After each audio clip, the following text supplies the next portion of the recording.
The only way to ensure you stay away from narcissistically abusive people and stay out of toxic relationships is to strive towards equally yoked relationships only. Now, I know that I've talked about equally yoked relationships because it is important.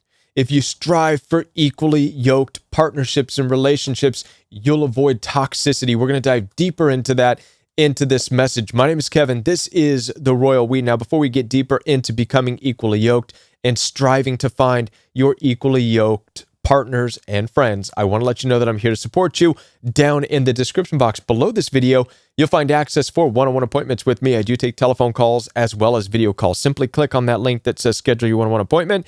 It will take you right to my appointment page where you can schedule a video call or a standard telephone call. Also, I do have a coaching program. My coaching program is live and in person each and every day. So if you would like to spend some one-on-one time with me, just like this in a community group setting, then click on that coaching program. I would love to see you in class. And by the way, this week, we are focusing on equally yoked because it is that important. Now, first of all, what is equally yoked? Yes, it's a biblical concept. But the biblical concept is this. It's a relationship with someone who shares your values, beliefs, and goals. Let's read this together. A relationship with someone who shares your values, your beliefs, and your goals. The misconception with being equally yoked is that it pertains to faith only. We have all been confused on this issue and have gotten involved with people we have no business getting involved with. Why? Because they say, oh, I know Jesus too. We're equally yoked. Wrong. You missed the message altogether. That is not what equally yoked is all about. Again, it's values, beliefs, and goals. If you add all these things up, each one of these can be an umbrella in and of itself. Your values, what are your values in life? How you treat people, how you talk with people, how you want to be talked to. Your beliefs, what do you believe about this? What do you believe about that? What do you believe the best thing is for this? The best thing is for that. Your goals in life. Where do you want to go? How do you want to spend your Friday night, your Saturday night, your Sunday night? Where do you see yourself 5 years from now? What do you want to do for a career? What do you want to do in your spare time? Do you see how even your beliefs, your values, and your goals are individual umbrellas that break out and branch out into all kinds of things? I'm going to take it even deeper here with you. The actual image of being equally yoked in the biblical text is that of two identical animals. 2 oxen to be exact, because it takes 2 oxen working together to pull a load in this life. It's not an image of an oxen and a goat. It's not an image of an oxen and a wolf. It's 2 identical creatures. And now follow me on this. A lot of people are going to have a hard time with what I'm about to say, but there's absolute truth in this. And I hope that this resonates with you. One of the biggest lies that we have been dealt within humanity is that we're all the same, that we're all just people, we're all just human beings, and inside each and every one of us is the same heart. This is what has caused toxic relationships, when in fact, the reality is that humanity resembles the animal kingdom. You do, in fact, have your oxen, and you have your goats, and you have your deer, and your bears, and your wolves, and your rats, and your snakes. And people aren't going to like this concept, but here's the truth, is that there is a purpose and a place for each and everything. There's a purpose and a place for the goats and the rats and the snakes and the deers and the bears and the wolves. Is there not? There's also a place for this in humanity. And they can cross each other's paths in the wild. And the deer do what they do, and the bear do what they do.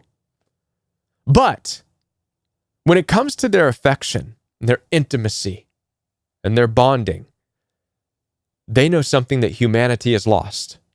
They know how to recognize the voice of their own kind. The deer recognize the voice of the deer. The bear recognize the voice of the bear. And this is where they have their affection and their intimacy and their close bonding. You see, as a result of the lie that we're all the same, we're all just people, we've lost this concept. We don't know how to identify the voice of our own kind. We don't know how to just bond and minimize our bonding with a voice that we recognize, meaning somebody we resonate with, the people we resonate with. We're taught that we have to enmesh ourselves with anything, whether we believe it or not. We have to. From a young age, we have our own individuality, our autonomy beaten out of us verbally, mentally, emotionally, oftentimes physically, depending on your parents, but then also church and society, conditions, public institutionalized education. Oh, no. You're going to be this way. And you're going to view all of humanity this way. And now, while I get why it may function great for society, but it does nothing good for your personal, intimate, affectionate relationships because you all are mismatched with people who are unequally yoked. What's the problem with being unequally yoked? What happens? What's the result of being with somebody who you do not share beliefs, values, and goals with? Well, it creates all kinds of complications, all kinds of problems within your relationship. In fact, I would say this: a toxic relationship is any relationship with somebody who is not equally yoked. Let's read this together again. A toxic relationship is any relationship with someone who is not equally yoked. Why? Why does it become toxic? Well, if you do not share your values, if you do not share your beliefs, you do not share your goals, well, in and of that very fact, something's going to happen. You're not going to be fulfilled from this partner who doesn't share these things with you. But worse than that, you're not going to live a fulfilling life on your own because you are going to have to either water down or hold down or suppress or compromise these things that you are naturally within your goals and your values and your belief system. No. You're going to have to box it in. Be very careful. Why? Because you're with somebody who doesn't resonate with. How fulfilling of a life do you live like that? Yet this is how many of us have been living our lives, and it's no wonder we call it abusive. It's no wonder we call it toxic. It's no wonder we think we're dealing with narcissistic abuse. And by the way, many of you are, but narcissistic abuse is a direct consequence of, and I've said this many times before, being with people you have no business being with, doing things you have no business doing, going places you have no business going. If you can understand what I'm talking about the importance of being equally yoked, you'll now understand what it looks like to be the opposite of equally yoked in a relationship where you don't share beliefs, values, or goals, and how suddenly that can erupt into violence and hostility. Suddenly you have two people saying, oh, you think you're better than me, or you think you're better than me. You're not letting me be who I am, or you want to do this, you want to do that, blah, blah, blah. It's the result of two completely different people, values, beliefs, and goals. And it's real easy for either one of them to say, well, you're wrong. You're just wrong. In fact, a lot of narcissistic Christians out there will use the Bible. The Bible says to do this and this and that. This is how it's supposed to be, and blah, blah, blah. Right? Because that's that person's beliefs, values, and goals as it pertains to the Bible. But perhaps God has given you a different set of values, beliefs, and goals. Listen, I'm going to tell you straightforward right now. I'm a Bible-based believer. Jesus Christ is my Lord and Savior. But I'll tell you what, I wouldn't be invited to any Western world non-denominational Christian church with my message. Because where most people, most Christians only see, oh, the love of Jesus. You got to be loving. You got to love everybody. And that's what I was told. Just be loving. That's what Jesus was, loving. He loved everybody. He loved the sinners equally. Love and forgive and kiss and hug and be all things to all people. And I'm like, no. There's a sword aspect that you all are missing. Jesus said, I did not come to bring peace, but a sword. And I will divide parents from children, these people from those people. And I tend to look at myself more as a sword. And I've been told that much by a lot of people. I'm very divisive. And I didn't ask to be this way. It's not what I set out to do.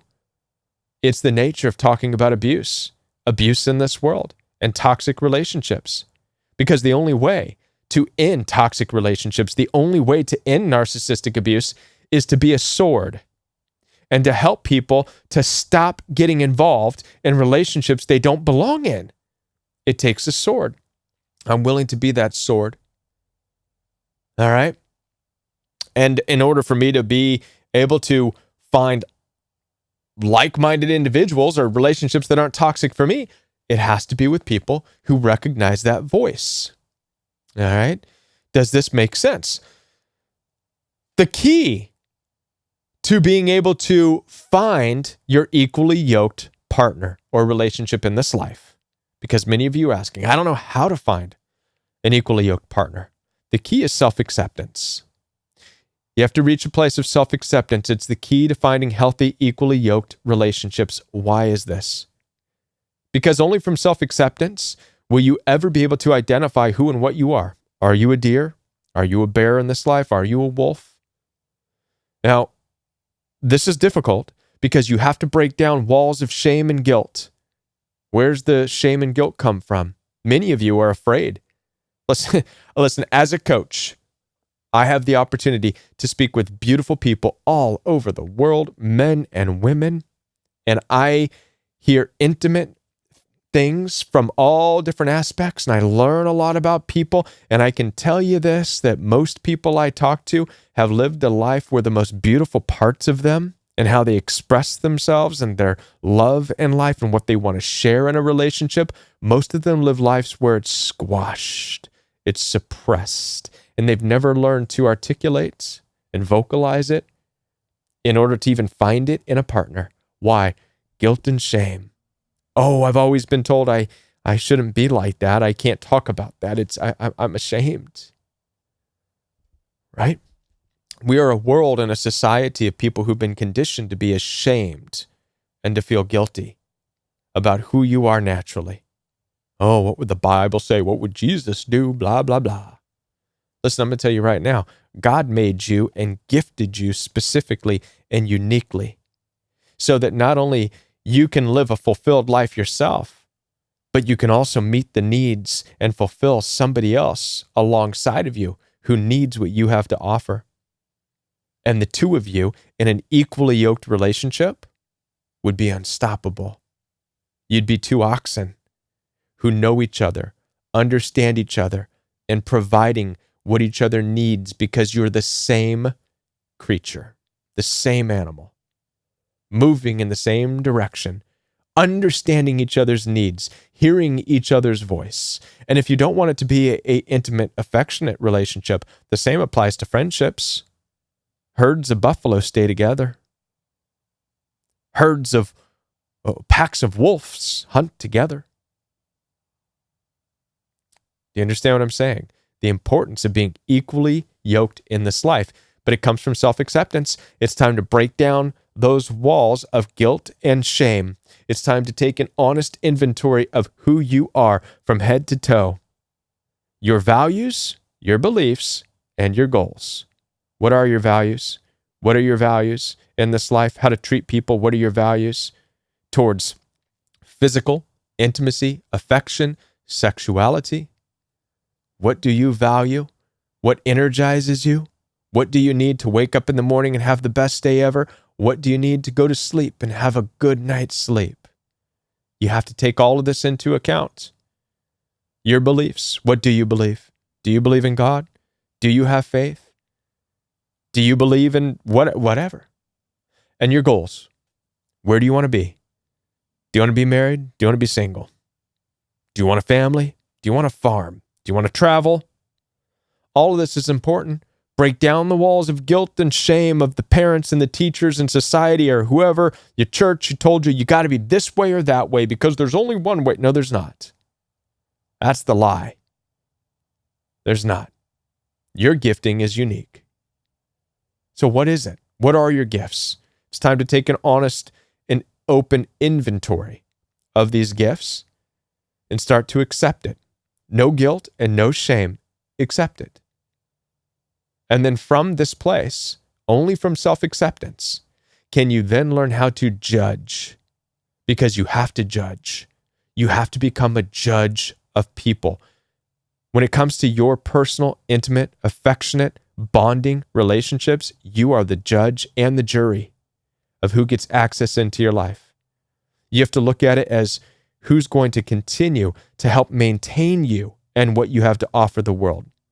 Iron sharpens iron. You have to be the judge and jury of finding iron that's going to sharpen you. Nobody's going to do it for you. You can't rely on these friends or those people to say, oh, that person's cute. Oh, they're cute. Listen, that's the nonsense that got us all into toxic relationships. We started looking at, oh, they're cute, as if that's all that matters. I'm going to take it one step further. You really want to know the truth about society and what it's done to relationships and why so many relationships are toxic. As a matter of fact, you want to know why this past experience we had with COVID, where it brought everybody out of their workplace, it brought them home, and all of a sudden marriages were on the rocks and people were like, listen, my phone calls were off the charts during COVID with everybody who finally realized what they were dealing with at home. Society has conditioned each and every one of us that finding somebody equally yoked is not what you need to focus on. What you need to focus on is your education and get a job, and then just find somebody that you like that's cute, get married, have a family, and this works so long as you continue working your day job. Why? So you're apart. This is why you have some people who are doctors marrying people who are school teachers or whatever. Two totally different ambitions. But it works. Why? Because the majority of time isn't even spent together. They leave in the morning, clock into their job. They're separate. And then they come home long enough to have some sex, have some dinner, have some little conversation about whatever. How was your day, hon? Oh, it was okay. How was your day?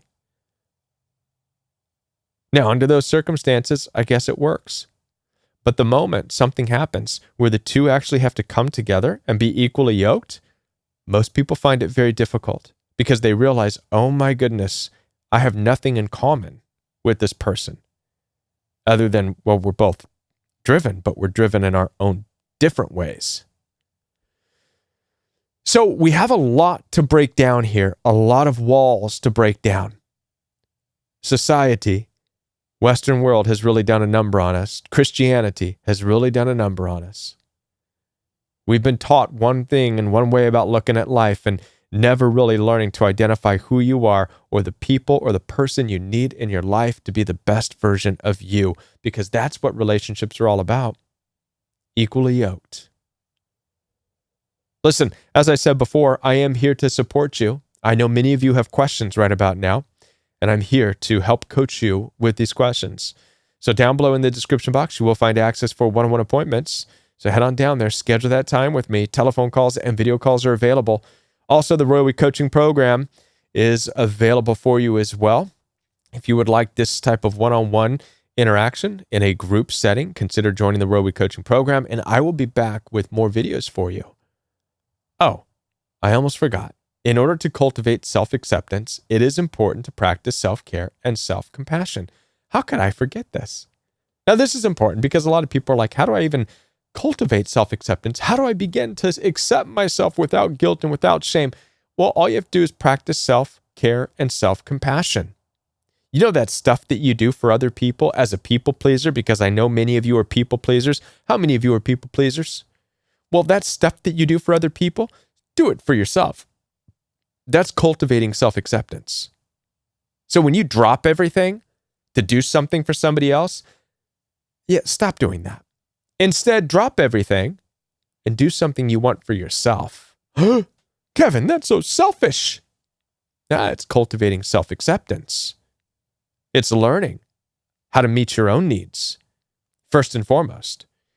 How can you find anybody that's going to help you meet your needs if you can't even first meet your own needs? But I don't know if I can meet my needs. I'm so ashamed. I'm so guilty. Well, and this is why you live a life of shame and guilt. Break down the walls of shame and guilt. Pleasure yourself. That probably sounds weird, but you know what I mean. Practice self-care, self-compassion. Find peace. Then learn how to articulate this. This is who I am. This is what I need to be the best version of myself. All right.